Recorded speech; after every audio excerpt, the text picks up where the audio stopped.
Assalamualaikum warahmatullahi wabarakatuh. Salam sejahtera untuk kita semua. Perkenalkan, sebelumnya nama saya Arga Miftah Nur Fadrilah dari Pendidikan Sosiologi Antropologi FKIP 1S 2018. Di sini berkolaborasi dengan Bapak Abdul Rahman menggarap suatu video pembelajaran dengan tema bentuk, jenis, dan jenjang pendidikan vokasional. Kolaborasi ini memiliki beberapa tujuan.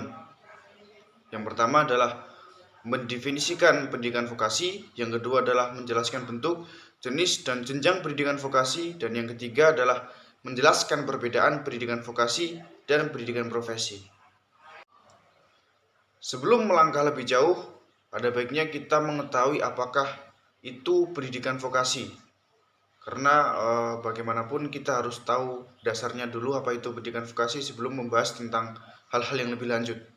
Jadi pendidikan vokasi ini merupakan pendidikan dengan tujuan utama mempersiapkan individu untuk bekerja menggunakan pendekatan berbasis kompetensi. Dan pendidikan vokasi ini adalah pendidikan tinggi yang menunjang pada penguasaan keahlian terapan tertentu. Jadi sifat pendidikan vokasi ini adalah terapan dan berfokus kepada kompetensi yang diraih oleh peserta didiknya. Setelah itu, pendidikan vokasi memiliki beberapa jenis. Jadi, pendidikan vokasi ini adalah pendidikan yang menunjang pendidikan sepanjang hayat seperti itu. Jadi, tidak terbatas oleh usia berapapun. Ada beberapa jenis pendidikan vokasional seperti yang terlihat di dalam PPT ini. Yang pertama adalah SMK, lalu ada lembaga kursus, yang ketiga adalah bidang-bidang seperti BNSP, LSP, dan asosiasi industri, dan yang terakhir adalah perguruan tinggi.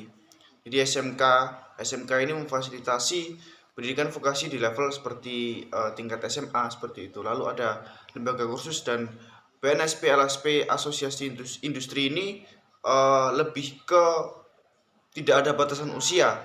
Jadi di jenis pendidikan vokasional ini tidak mengenal batasan usia untuk siswanya memulai belajar suatu kompetensi keahlian. Lalu ada perguruan tinggi, jadi ini tingkatnya setara dengan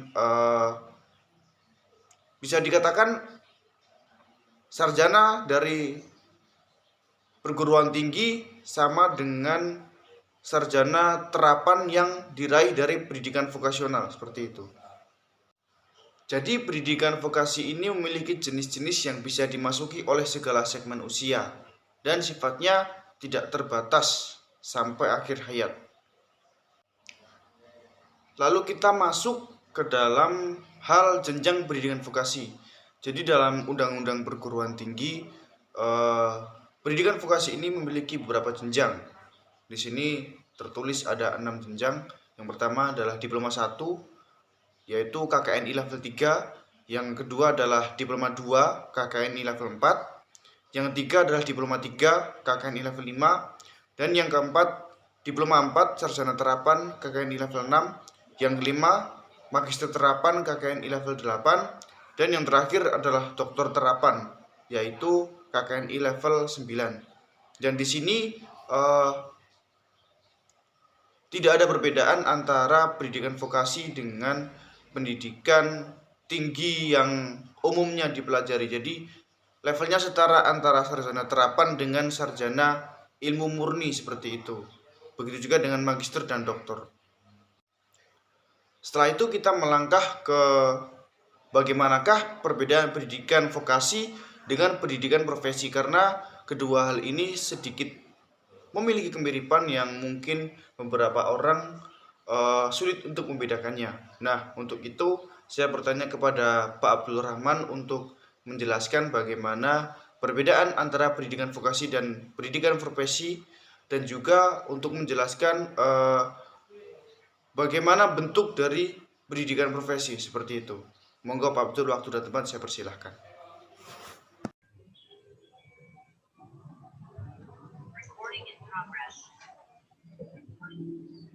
Oke Pak, jadi begini Pak, saya ucapkan selamat pagi dulu. Alhamdulillah saya bisa bertemu dengan Pak Abdul. Suatu kehormatan bagi saya bisa berkolaborasi dengan jenengan. Sebelumnya Pak Abdul sehat? Sehat, alhamdulillah. Oh, alhamdulillah. Jadi karena kita itu Pak terhalang pandemi, jadi kita tidak bisa bertemu secara langsung, nggak bisa berkolaborasi secara langsung. Nah mungkin langsung saja Pak, karena saya sudah merindukan pesan-pesan dari Pak Abdul mengenai materi-materi yang biasanya Bapak sampaikan. Nah, di sini saya akan membahas tentang yang namanya bentuk jenjang dan jenis pendidikan vokasional. Nah, dalam beberapa hal, pendidikan vokasi ini bagi beberapa orang terdapat kerancuan dengan yang namanya pendidikan profesi seperti itu, Pak. Jadi pendidikan vokasi dan pendidikan profesi. Nah, ini mungkin Bapak bisa lebih menjelaskan bagaimana letak perbedaan yang secara lebih signifikan seperti itu, Pak. Terima kasih, saudara mahasiswa sekalian. Saya pada pagi ini bersama saudara Arga Miftahul Fadilah untuk berdiskusi bersama tentang bentuk jenjang dan jenis pendidikan vokasional. Sejarah telah membuktikan sejak tahun 80 konsep learning by doing itu sudah diadopsi di Indonesia. Bahwa pada prinsipnya belajar adalah bekerja. Jadi ending dari sebuah jenis pendidikan yang menyebutkan vokasi, mimpinya adalah kedua untuk jenjang pendidikan vokasi ini juga dinavasi oleh link and match, bahwa sebuah pendidikan itu harus memiliki kesesuaian dengan kebutuhan pasar dan matching, yaitu tepat dengan posisi, kualifikasi, dan kompetensi yang diperlukan oleh dunia industri. Dua landasan teori ini memberikan Indonesia keleluasaan untuk mengembangkan jenis bentuk dan jenjang pendidikan. Menurut bentuknya ada pendidikan yang bersifat sains, yang satu adalah social science. Dari jenjangnya bisa tingkat SLA sampai pada jenjang pendidikan tinggi. Bahkan jenjang pendidikan ini sudah direvisi dengan Undang-Undang Nomor 12 tahun 2012 tentang perguruan tinggi yang mengakui dan mengembangkan apa yang disebut dengan KKNI, Kerangka Kualifikasi Nasional Indonesia. Dulu orang memandang sekolah kejuruan itu sekolah kelas kedua, anak-anak dari orang miskin, kemudian hanya akan mencetak tenaga-tenaga kerja kelas kerah biru. Tetapi dengan perhatian pemerintah sekarang, jenis pendidikan vokasi atau akademis itu memiliki equality before the law, memiliki kesamaan di depan hukum, dan juga punya kesamaan di depan pasar. Jadi yang membuktikan kualifikasi dan kompetensi laku terserap atau tidak sekarang bukan lagi karena persepsi seseorang, tetapi karena kinerja, karena partisipasi dan kontribusi dari alumni-alumni semua jenjang jenis pendidikan vokasi. Kemudian di KKN itu jenjangnya jelas. Sekarang diakui dari SLTA, sang SMK, kemudian sampai ke sekolah vokasi atau institut atau akademi, atau dalam bentuk yang lain adalah sekolah tinggi.